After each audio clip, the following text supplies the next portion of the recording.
አርዕስተ ዜና። በተፈጸመ የተቀናጀ ጥቃት የሀገሪቱ የመከላከያ ሚኒስትር ተገደሉ። በንጹሃን ላይ በተፈጸመ አሳዛኝ ጥቃት በርካቶች ተገደሉ። በትግራይ ክልል ውስጥ የሚታየውን የፖለቲካ ሽኩቻ ወደ አደገኛ ወሳኝ ምዕራፍ መሸጋገሩን የሚያሳዩ ክስተቶች ተፈጠሩ። የሰላም ለኢትዮጵያ ጥምረት በአባላቱና በእጩዎች ላይ እየደረሰ ያለው ጫና፣ ዛቻና ማስፈራሪያ በአስቸኳይ የማያቆም ከሆነ ከሰባተኛው ሀገራዊ ምርጫ ራሱን እንደሚያገል አስታወቀም። ክቡራትና ክቡራን የጥበብ ሚዲያ ቤተሰቦች በቆይታችን እነዚህና ሌሎችንም ሀገር አቀፍና ቀጠናዊ መረጃዎች በዝርዝር እናቀርባለን። ለቤቱ አዲስ የሆናችሁ ውድ ቤተሰቦቻችን ሰብስክራይብ በማድረግ የደውል ምልክቷን በማብራት የቤቱ አባል ትሆኑ ዘንድ በአክብሮት እንጋብዛለን። አሁን ወደ ዝርዝር ዘገባዎች እናልፋለን። አብራችሁን ቆዩ።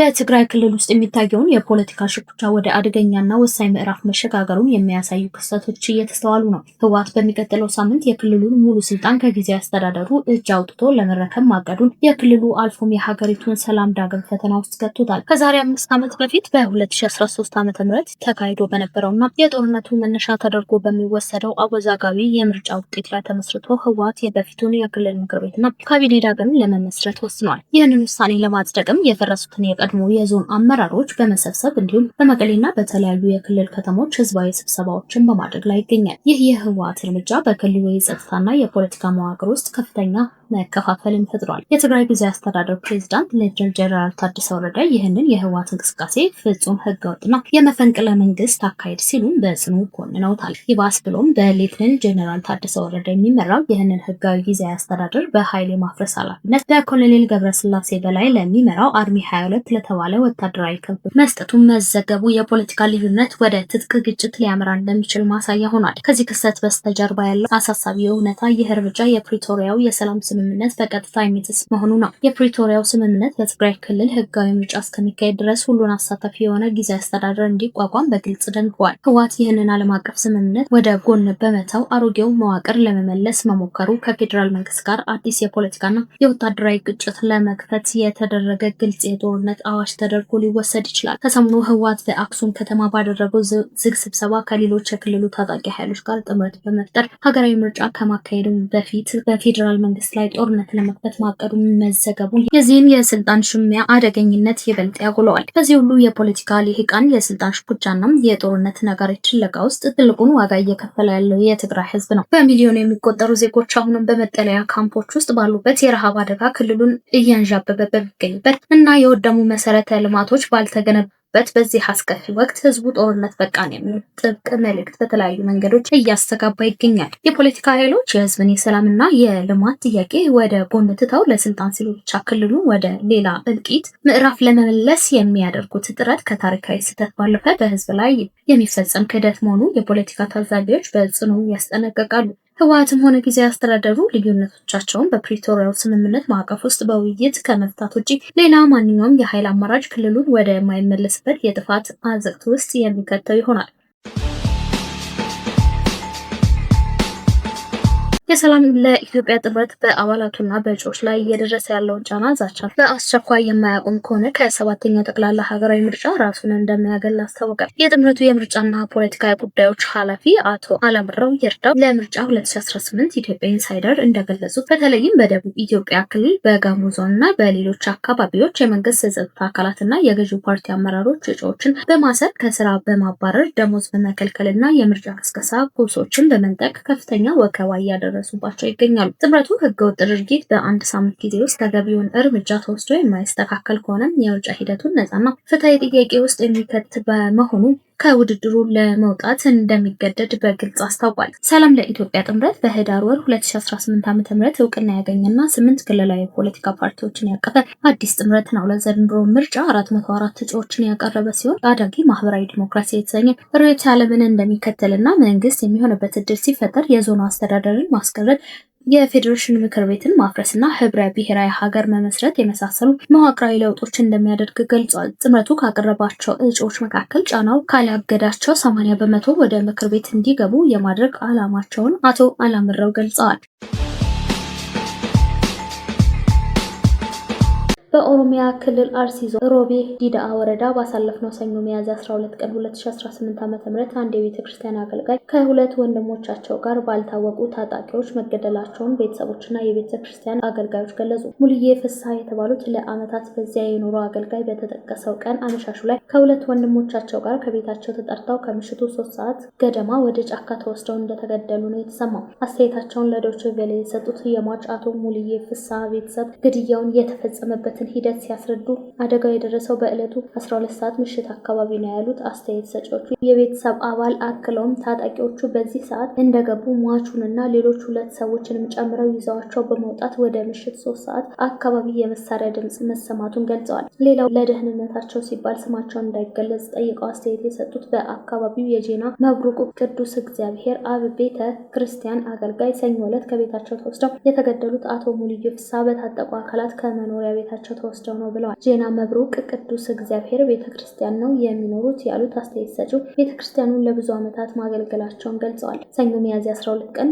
ለ13 አጥቢያ ምሽቱን 1 ሰዓት አካባቢ ወደ ቤታቸው የመጡ ያልታወቁ ያሏቸውን የታጠቁ አካላት በቤተክርስቲያኑ ደጃፍ በሚገኝ መኖሪያ ቤታቸው ገና ከብት አጉረው ወደ ቤታቸው እንደገቡ ይዘዋቸው ወጥተዋል ነው ያሉት። አስተያየት ሰጪው የሃይማኖት አባት እንዳሉት በዕለቱ ምሽቱን የተገደሉት አቶ ሙሉዬ ፍስሐ ከሁለት ወንድሞቻቸው ጋር ጭምር ወደ ጫካ ተወስደው እንደሆነ ነው የገለጹት። ሙስሊም ሁለት ወንድሞች አሏቸው። እሳቸው ክርስቲያን ናቸው። ሶስቱም ነው ወደ ጫካ ወስደው የገደሏቸው ብለዋል። አስክሬናቸው በማግስቱ ጠዋት ተገኝቶ መቀበሩን ገልጸዋል። በዚህ አካባቢ ብቻ ከ2017 ዓ.ም ወዲህ እንኳን በተለያዩ ጊዜያት ወደ 46 ኢትዮጵያ ኦርቶዶክስ ተዋሕዶ ምዕመናን በታጣቂዎች መገደላቸውን የገለጹት አስተያየት ሰጪዎቹ የቤተክርስቲያን አገልጋይ ምዕመናን በተለያዩ ቀበሌያት ለመፈናቀል መገደዳቸውን አስረድተዋል። በተመሳሳይ ሁኔታ አቶ ፍቅሬ የተባሉ አንድ ግለሰብ መጋቢት 16 ተገድለው ከአሁኑ ጋር ከ2017 ዓ.ም ወዲህ በተመሳሳይ መልኩ የተገደሉ ሰላማዊ ዜጎች ቁጥር ወደ 46 አድርሶታል ብለዋል። ይህ በተደጋጋሚ የሚከሰተው ሰላማዊ ዜጎች ላይ ያነጣጠረው የታጣቂዎች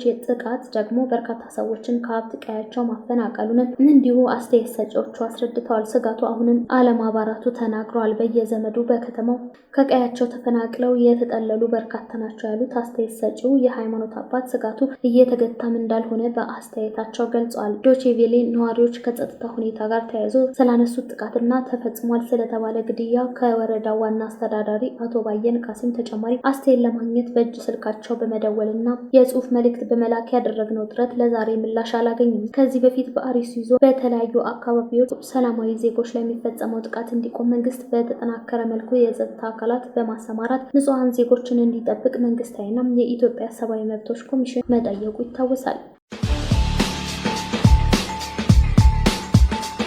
በማሊ ወታደራዊ ተቋማት ላይ በታጣቂዎች በተፈጸመ የተቀናጀ ጥቃት የመከላከያ ሚኒስትሩ ሳዲዮ ካማራ ተገደሉ። በማሊ በመላ ሀገሪቱ በሚገኙ ወታደራዊ ተቋማት ላይ በታጣቂዎች በተፈጸመ የተቀናጀ ጥቃት የሀገሪቱ የመከላከያ ሚኒስትር ጀነራል ሳዲዮ ካማራ መገደላቸው የመንግስት ቃል አቀባይ አረጋገጡ። የመንግስት ቃል አቀባዩ ኢሳ ኢስማን ኩሊባሊ እሁድ ሚያዝያ 19 ቀን 2018 ዓ.ም ባወጡት መግለጫ ጀነራሉ ሳዲዮ የተገደሉ ታጣቂዎች መኖሪያ ቤታቸውን ኢላማ አድርገው በፈጸሙት ጥቃት መሆኑን ገልጸዋል። በካቲ ከተማ የሚገኘው የመከላከያ ሚኒስትሩ መኖሪያ ቤት ቅዳሜ ሚያዝያ 18 ቀን 2018 ዓ.ም ጥቃት የደረሰበት ሲሆን ጥቃቱ ከአልቃይዳ ጋር ግንኙነት ባላቸው ታጣቂዎችና በቱዋርጌ አማጽያን በጋራ የተፈጸመ መሆኑን ተመላክቷል። ጀነራል ሳዲዮ በ2012 እና 2013 ዓ.ም በተካሄዱበት ተከታታይ መፈንቅለ መንግስት ስልጣን በያዘው ወታደራዊ መንግስት ውስጥ ቁልፍ ሰው ነበሩ።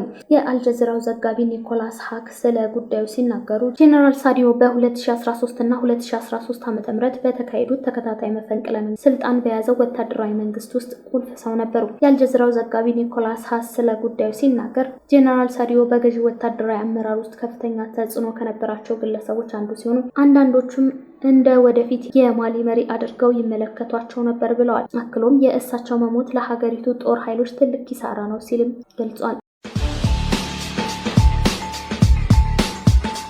ኢራን የሆርሙዝን የባህር መተላለፊያ ዳግም ክፍት ለማድረግና አሁን ያለውን ጦርነት ለማስቆም የሚያስችል አዲስ ስምምነት ሀሳብ ለአሜሪካ ማቅረቧ ተዘግቧል። ይሁን እንጂ ቴህራን በዚህ ስምምነት ውስጥ ስለ ኒውክሌር ፕሮግራሟ የሚደረገው ድርድር ወደ ሌላ ጊዜ እንዲሸጋገር መፈለጓን አክሲዮስ የዜና ምንጭ ስማቸው ያልተጠቀሰ የአሜሪካ ባለስልጣናት ጠቅሶ ዘግቧል። በፓኪስታን አደራዳሪዎች በኩል ለአሜሪካ የቀረበው ይህ የኢራን ስምምነት ጥያቄ የመጣው በሁለቱ ሀገራት መካከል የነበረው ድርድር በተጓተተበትና የኢራን የኢራን ከፍተኛ አመራሮች በኒውክሌር ጉዳይ ላይ ምን አይነት ማግባቢያ ማድረግ እንዳለባቸው የጋራ አቋም መያዝ በአቃታቸው ወሳኝ ወቅት ላይ መሆኑ ተጠቁሟል። ይህ በእንዲህ እንዳለ አሜሪካ ይህንን የሆርሙዝ የባህር በር የመክፈት ስምምነት ብቻ የምትቀበል ከሆነ ፕሬዝዳንት ዶናልድ ትራምፕ በቀጣይ በኢራን የኒውክሌር ፕሮግራም ላይ ጫና ለማሳደርና ስምምነት ለማስገደድ የሚያስችላቸውን ትልቅ የመደራደሪያ አቅም ወይም ሊቨሬጅ ሊያጡ ይችላል የሚል ስጋት አሳድሯል። ይህንን ጉዳይና የቀረበውን አዲስ የስምምነት ሀሳብ በተመለከተ ፕሬዝዳንት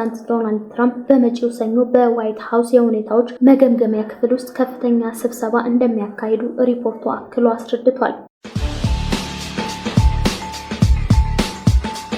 እስራኤል እሁድ ዕለት ሊባኖስ ውስጥ በፈጸመችው ጥቃት 13 ሰዎች ሲገደሉ 2 ህጻናትና 2 ሴቶችን ጨምሮ 37 ሰዎችን መጎዳታቸው የሀገሪቱ ጤና ሚኒስቴር ገለጸ። የደረሰው ጉዳት ከመግለጹ አስቀድሞ የእስራኤል ጦር ቃል አቀባይ በተለያዩ የደቡባዊ ሊባኖስ መንደሮች የሚገኙ ነዋሪዎች ለቀው እንዲወጡ አስጠንቅቀው ነበር። ነዋሪዎች በአፋጣኝ መውጣት እንዳለባቸው የሚያስጠነቅቅ መልእክት የጻፈው ጦሩም እዚያው መቆየቱ ህይወታቸውን አደጋ ላይ እንደሚጥለው ገልጿል። የእስራኤል ጦር ከቆይታ በኋላ የሂዝቦላ ወታደሮችና የእስራኤል መከላከያ ሰራዊት ወታደሮች ላይ ጥቃት ለመፈጸም ይውላል ያላቸውን የደቡባዊ ሊባኖስ ስፍራዎች በከባድ መሳሪያና የአየር ጥቃት መመታቱን አስታውቋል። ሂዝቦላ በፈጸመው ጥቃት የ19 ዓመት የእስራኤል ወታደር መገደሉንና 6 ሰዎች መቁሰላቸውን ገልጿል። እስራኤልና ሊባኖስ ለ3 ሳምንታት የሚቆይ ተኩስ አቁም ተግባራዊ እንዲሆን ባለፈው ሳምንት ሐሙስ ዕለት መስማማታቸው ይታወሳል። ይህ ስምምነት በየትኛውም ጊዜ ራሷን ከታቀደ አይቀሬና ቀጣይነት ያለው ጥቃት ለመከላከል አስፈላጊውን እርምጃ በሙሉ የመውሰድ መብት ለእስራኤል ሰጥቷታል። ተኩስ አቁሙ ተግባራዊ መሆን ከጀመረ አንስቶ እስራኤልና ሂዝቦላ አንዳቸው ሌላኛውን ስምምነቱ በመጣስ ከሰዋል። 13 ሰዎችን ከገደለው ጥቃት አስቀድሞ ቅዳሜ ዕለትም የእስራኤል ጦር የሂዝቦላ ወታደራዊ ይዞታዎች ባላቸው ስፍራዎች ላይ ጥቃት ፈጽሟል። ጦሩ ይህንን ጥቃት የፈጸመው በኢራን በሚደገፈው ሂዝቦላ 2 ፈንጂ የተሸከሙ ድሮኖች ወደ እስራኤል አስወንጭፏል በሚል ነው። ቅዳሜ ዕለት የእስራኤል ጠቅላይ ሚኒስትር ቤንጃሚን ኔታንያሁ የሀገር ጦር ሊባኖስ ውስጥ የሚገኙ የሂዝቦላ ኢላማዎች በኃይለኛው እንዲያጠቁ ትዕዛዝ ሰጥተዋል። በዚህ ዕለት ደቡባዊ ሊባኖስ ውስጥ በተፈጸሙ ጥቃቶች 6 ሰዎች ተገድለዋል። ክቡራትና ክቡራን አሁን የዕለቱን የውጭ ሀገር ገንዘቦች የዕለታዊ ምንዛሬ መረጃዎችን የምናቀርብበት የፕሮግራማችን ክፍል እንሸጋግራለን። በዳሽን ባንክ ዶላር 153 ብር፣ ዩሮ 181 ብር ከ8 ሳንቲም፣ ፓውንዱ 209 ብር ከ2 ሳንቲም፣ የስዊስ ፍራንክ 198 ብር ከ6 ሳንቲም፣ ድርሃም 44 ብር ከ3 ሳንቲም፣ ሪያል 43 ብር ከ4 ሳንቲም እየተመነዘረ ይገኛል። በአቢሲኒያ ባንክ ዶላር 153 ብር ከ4 ሳንቲም፣ ፓውንድ 208 ብር ከ2 ሳንቲም፣ ዩሮ 182 ብር፣ የስዊስ ፍራንክ 194 ብር ከ1 ሳንቲም፣ ድርሃም 44 ብር ከ1 ሳንቲም፣ ሪያል 43 ብር ከ7 ሳንቲም፣ ዩዋን 22 ብር ከ2 ሳንቲም የምንዛሬ ዋጋው ነው። በህብረት ባንክ ዶላር 153 ብር ከ4 ሳንቲም፣ ፓውንድ 207 ብር፣ ዩሮ 182 ብር ከ8 ሳንቲም እየተመነዘረ ይገኛል። ክቡራትና ክቡራን የጥበብ ሚዲያ ቤተሰቦች ለሰዓቱ የመረጥናቸው ዘገባዎች በዚህ አብቅተዋል። ለቤቱ አዲስ የሆናችሁ ሰብስክራይብ በማድረግ የቤቱ አባል ትሆኑ ዘንድ በአክብሮት ጋብዘን ተሰናበትን። ሰላም።